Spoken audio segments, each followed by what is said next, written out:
మన గ్రామం ఎంత అందంగా ఉందో చూడండి.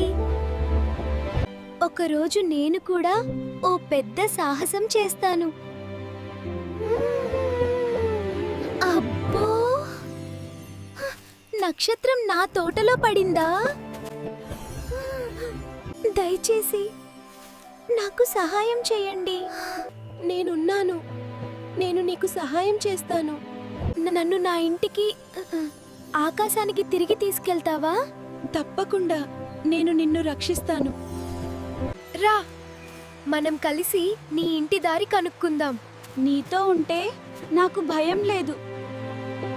నీ సహాయం నేను ఎప్పటికీ మర్చిపోలేను. మిలా, సురక్షితంగా వెళ్ళు. నువ్వెప్పుడూ నా హృదయంలోనే ఉంటావు. మనం చేసిన సాహసం నేను కూడా ఎప్పటికీ మర్చిపోను.